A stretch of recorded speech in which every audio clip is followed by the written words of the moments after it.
New videos every day. Hello everyone, my name is Rachel, and in today's video, I'm going to be giving you some interesting facts about the Aztecs. When the Aztecs went to war, they had three main goals in mind. Their first goal was to seize more territory so they could collect more tribute. Their second goal was to open more trade routes so they could sell their products. And their third goal was to seize prisoners of war so they can use them for sacrifices. The Aztecs had a pretty interesting view on childbirth and pregnancy. They considered a pregnant woman to be kind of like a warrior, and the whole birth process is kind of like war. So if she gives birth successfully, it's like she took a prisoner of war. If she dies during childbirth, then they consider her to have died in battle. The emperor, or great king, and the rest of the Aztec ruling class lived in the center of the capital city, Tenochtitlan. The emperor's palace was full of luxurious gardens, law courts, bureaucratic offices, and it even had a zoo. When you think about the Aztec Empire, what do you think about? Most people think about human sacrifices, and that's because about 20 to 50,000 people were sacrificed a year in the Aztec Empire. The Aztecs believed that wearing sacred animal regalia into battle gave them the powers of their supernatural spirit guides. When the Aztecs wanted to travel, they would travel by foot. They had a system of roads that were very well put together.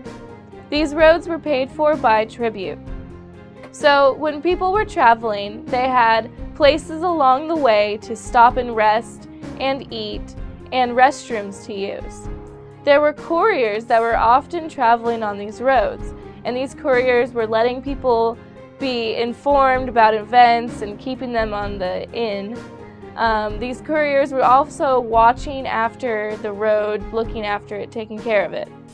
So because of all the surveillance, it was so safe that even women could travel alone. The Aztecs had four main social classes. The first and highest of these social classes was the Pipiltin. These were the nobles. Now, originally the classes weren't hereditary, but if you were a son of Pilis, you had, of course, more resources than other people. Eventually, though, it did take on a hereditary basis. The next class is called the Maceo-Altan class. They were originally peasants, but later they became more dedicated to arts and crafts, and their works were very important to the Aztec culture. So the next class is the slave class. Now this class is very important to Aztec civilization, and there were a few reasons why someone might become a slave. It could be because of debts, because of criminal punishment, or because they were a prisoner of war who was forced to be a slave. So as a slave, you're allowed to have possessions, and you're even allowed to have other slaves. But because you're a slave, all of your money and animals and other possessions belong to your master. So there's a few ways that you can become freed. One way is to buy your freedom. Another way is if you or one of your children is married to your master, or if your master dies, then if you've shown good enough service while he was alive, then you can become free. And the last class is the traveling merchant class. It was a small class, but very important. The reason for this is because they generated money and they traveled across the empire and even beyond the borders, giving information. So a lot of the time, merchants were employed as spies. So what did an Aztec warrior do during peace times? Well, the only occupation that was considered to be worthy of a warrior during peace times was poet. So there's actually a lot of really good poetry out there done by Aztec warriors. So you might want to look that up to get a different idea on the Aztec warrior. Aztecs were very much into the arts.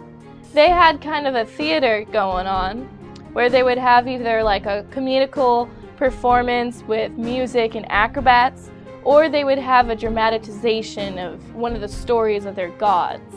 In upcoming videos, we're going to be having more anthropology videos on civilizations such as ancient China and ancient Japan.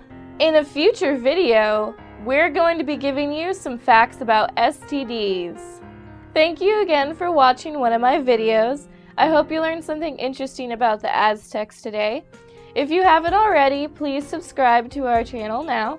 And if you have any questions or comments, leave them for me. Also, please rate my video and let me know what you think of it. Really like to know what you think. Thank you. Bye.